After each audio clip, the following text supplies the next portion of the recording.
All right, so if you're still in X-ray mode, you can hold Alt and Z to toggle in and out of that. Let's go ahead and hit spacebar and see where we left off.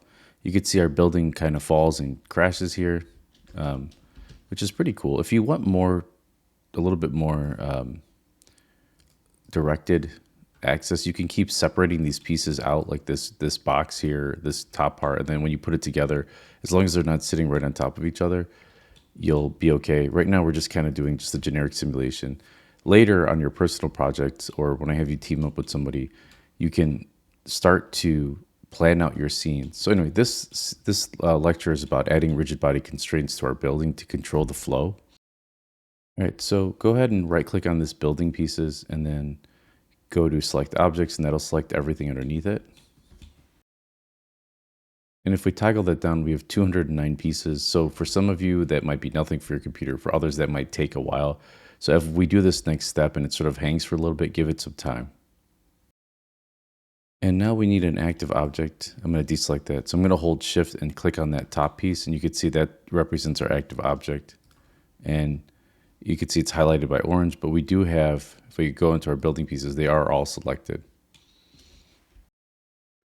So this is the part that could take a while depending on your computer, but go to Rigid Body Connect. And you can see here, even mine hung for a little bit. And we want to say, instead of selected to active chain by distance, and again, when you click on that, that's going to make it hang for a little bit. So now we have these little guys here. So if we select one and we right click, and let's see. Okay, so let's hit Shift G. And we could do select grouped, we can do collection, and that'll select all of these guys together. But also I want to show you, if I hit spacebar right now, notice that they kind of sit together, and that's what these constraints do. It's holding my building together. I'm going to hold shift and my back arrow just to kind of snap to the beginning. All right, so let's go ahead and select one of these pieces because I don't want it to have that bounce in the beginning. So holding shift and pushing the left arrow. And I believe if I hit shift G and I do collection again, no, that's not right. Shift G, let's see. Well, we could just do that up here, right click and then just do select group. And then what I want to do is, remember, this isn't going to work if you don't hold Alt down. So I'm going to do deactivate. So I'm going to hold Alt and click on deactivation. And then I'm going to click holding Alt. I'm going to hit start deactivation. If you don't have Alt down, notice when I click on this, what will happen is none of these will be checked on. It'll only be checked on for the one piece. So you have to hold Alt as you do deactivation and start deactivation. So now when I hit spacebar, you shouldn't get a bounce. You should just get the building. And like I mentioned, when you're making a film or game or you know, a little animated short, what you'll have is a swap between this building here, and let me kind of move this above it for a moment. And you'll swap between this building and this building right when the explosion happens, and it's usually masked by a particle effect. All right, so let's make an object that's going to affect the way our sphere moves, because right now, as you know, we have let's see, our pieces here, our physics pieces are set to start deactivated and deactivation here. So we're going to make an object that's essentially going to be like an activation piece. So I'm hitting Shift A here. I'm going to mesh and I'm going to sphere. Let's see, UV sphere. That's similar than the icosphere. And I'm just going to hit G here, move it back here a little bit, scale it up just a little bit. I'm going to hit N and make sure that we have our item here, and I'm going to freeze the scale. So I'm going to hit Control A and then just freeze scale, not the rest of this. So let's hold Shift and push the left arrow to go to frame 1. Let's turn on our auto key here. And I'm just going to move this somewhere back here, just kind of positioning it, something like this. And then I'm going to go to frame 60 here. And then with my move tool selected, I'm just going to move it forward through the building itself. So now we have this going on like this. Then go to like frame 64 and let's just move it inside the building. And then I'm going to scale it down to like nothing. Like for the dimensions here, maybe 0, 0, 0. so that it's out of the way. So we get something that's like this. Oh, we never keyed the scale. So let's make sure that if we are on frame 1, we do 1, 1, 1. And then we want to do the same thing at 60 here. We want to make sure this is 1, 1, 1. And then it goes into the building. So I'm going to hit spacebar here so you can see that. Boom, nice 2-second animation. Holding shift and pressing my back arrow, I'm going to go to object, rigid body, add passive. So now we have a passive rigid body attached to this. Now to get this so that it interacts with this object, we have to turn on animated like we did before. And now if we scrub through this, you can see the impact of the object hitting the building. It's a little extreme. That's more than what we want. We want it to be more of like a kind of like the building collapses in on itself, sort of using this as a force. And if we scrub through this, I'd like it to almost disappear once it gets inside. So I'm probably going to grab these and just move them all the way. Let me hit shift the arrow on the back. Maybe move these to 30 and then move this so that it shrinks a lot quicker. Now if I hit spacebar, you can see it goes like that. The other thing with this is these guys, let's right click or shift G, I think, and then collection. Let's see.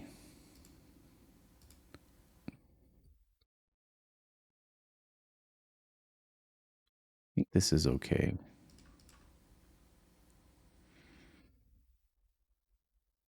If we do point, if that'll give us a better result. No. Fixed maybe?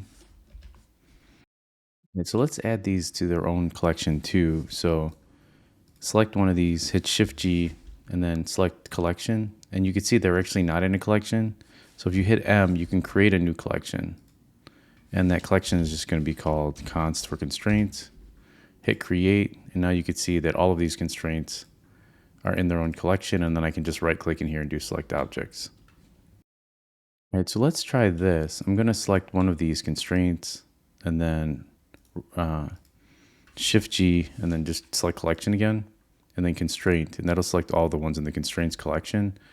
And for physics here, I am going to check on breakable, and let's see if that kind of gives it a little bit more like independence there. The other problem with mine is this guy is way too big. So I'm going to hit S and scale that down, and I'm going to move it down on 1. And notice I have auto key on, so it's going to remember that.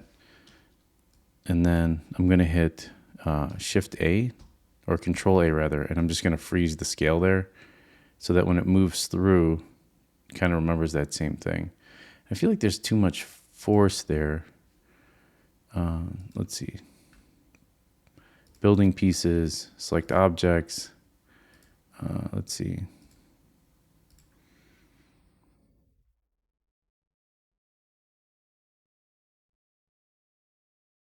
I wonder if we make it a mesh, will that just kind of blow up? It's a little bit better, but I feel like it's still too strong. Let's actually play with something, the threshold of this. So I'm going to select one of these guys, hit Shift G, go to collection. Shift G, collection, constraints. And then in here, the threshold is the amount of force it takes to break the collection. So if I make this 100, for example, and I hit spacebar, you can see it moves it like that. If I make it all the way down to 1, and I hit spacebar, you get a little bit more resiliency. Something actually I forgot to do too is if I select a different constraint, you can see they're all set to 10 here and they're not set to breakable. So I'm going to hit Shift G, select all of those constraints, hold Alt down and turn on breakable for all of them. You have to hold Alt to do this. And then let's take this down to like 1. And that should give us the result of it like kind of falling in on itself like that. So it made it a little bit tougher. And they are kind of sticking together almost like glue. So maybe we make this 3. This is really just the amount of force, like I said, that it takes to break it.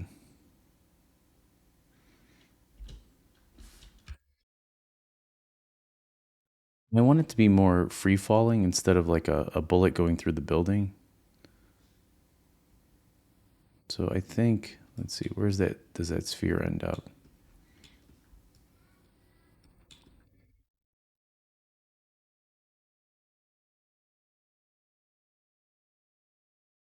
Oh, and then it does scale up. Okay, so what I'm going to do is let's go to 31 here and let's just position it inside the building. And same thing on 33, 32, make sure it's just inside the building. And I'm going to make sure the scale on 31, let's see, this is, let's make this 0.5, 0.5, 0.5, and then Shift A, or Control A rather, scale it, make sure that's at 1. And then this one, okay, so let's try that. Maybe that won't make it look like it's pushing it as much. It still looks like a pretty big impact.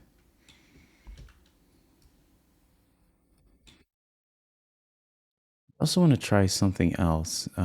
Let's see, we have this mass here, and so what I can do is let's just select all of the objects in our here, and then I'm going to hold Alt, and I'm going to type in maybe 5 for the mass. That's stuck with all of them, or they're all set to 1. Oh, let me unselect that. That's probably why it didn't. So holding Alt 5, Enter. And did that work? Yeah, that seemed to work. So it just crashed on me, but I wanted to cover kind of what's going on. So I have my sphere here. I had to make a new one. I'm going to hit Control S again to save it. I animated it going in at about 30 seconds where it just kind of went into the middle. So it sort of created this crash. We want to, like, see how it's kind of falling in on itself? We want it to wait. So what we want to do is make sure they kind of start deactivated. So see how some of the pieces have it start deactivated and then others don't. So we want to go to build phase, build pieces here, and then do select objects. Make sure you hold Alt and click on each one of these. And then when you hit spacebar and it hits it, it should fall in on itself, which is good. So really it's kind of just sitting there. See how it's not really moving? And the settings for these guys is I'm going to select this, is I have it breakable and set to 1. Again, Shift G, collection, make sure that you have breakable checked, and then you can enter a 1 here, hold Alt and press enter, and that'll enter it there. And then when you go to run the simulation, you'll get it where it looks like something like this, where the house is sort of falling in on itself. So just kind of play with those values a little bit. The last thing I want you to do for your project is let's just take a quick look at what the render looks like. So render image. No camera in scene, so maybe we should add a camera. So Shift A, camera, and then let's look through our camera, and then let's lock our camera so that we can kind of frame this. And let's look at our settings here for our camera, which is this printer here. And we have 1920 by 1080, 100%, 24 frames a second. We can just do a quick image render. For this one, it says PNG. We want to do a video. And then just throw it in your videos folder. I have the Blender VFX thing here, and I'm going to name this building. Collapse. Hit accept. I'm going to hit Control S to save that. And then I think it's to F12 just to render an image. So there's our image. It looks like there's some artifacts there. Oh, no, that's just the building itself. So I think render animation is Control F12. So actually what I might do, and hopefully this doesn't like blow up your computer, but I might do cycles here. And then if you click on this last option, it's like in cycles, it gives you a really nice image, some ambient occlusion and stuff. And then you could adjust the sample settings for cycle. I'm going to do GPU because I've got a really powerful GPU. Max samples, I might just, well, we can leave it at 1024 because this isn't really a poor piece yet until it's really nice. You add shininess to window and stuff. And if that interests you, we can do a lecture on that too. So anyway, I'm going to go ahead and hit Control S to save this and then Control F12. And depending on how long this takes, let's see, are we still on frame 1? Yeah, and I have a super powerful computer. I'm going to hit close that out. We're not doing that. Let's try V. Let me hit F12. That was super fast. Let's do Control F12 for that, and then that'll be a nice little, yeah, that's moving a lot quicker.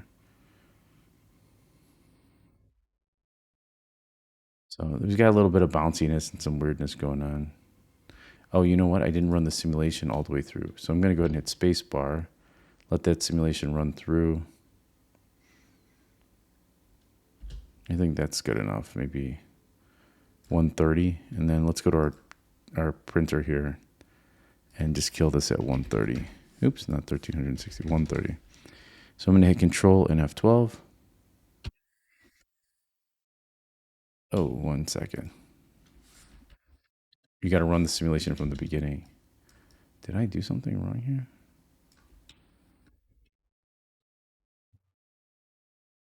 Hopefully none of those pieces are keyed.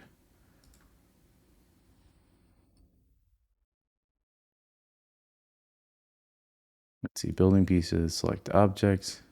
Yeah, so these objects are all keyed. Why did this sphere end up? Let's move this out of this collection.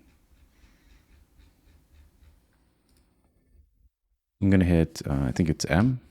Put that in its new collection, just call it ball so it gets out of that collection. So we have a ball collection. So now when I right click building pieces, select objects.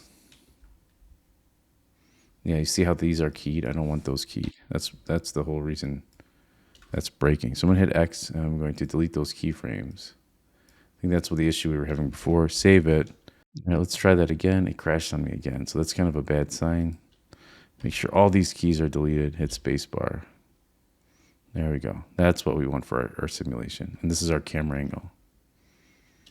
All right, now when I go back to frame 1 and I hit Control F12, we've got a really nice video. Actually, I'm going to stop it one more time. Make sure to save it. On our sphere here, I'm going to turn off this camera so it's not renderable. All right, I had to lower samples. It crashed on me a few times. If it happens to you, you might have to restart or reinstall Blender. It's just kind of the nature behind it. But you'll eventually get the project done. And we've got to work on getting these pieces a lot thinner. We'll get into more advanced modeling later, but let's go ahead and I'm going to navigate to the file so you can see it. Make sure to upload yours to YouTube and to your website. All right, so here's mine. Let's go ahead and watch this video. Boom, looks pretty good. And we've got a building and it's collapsing. I mean, it looks very cartoony like a toy building, but we'll get into more realistic stuff later.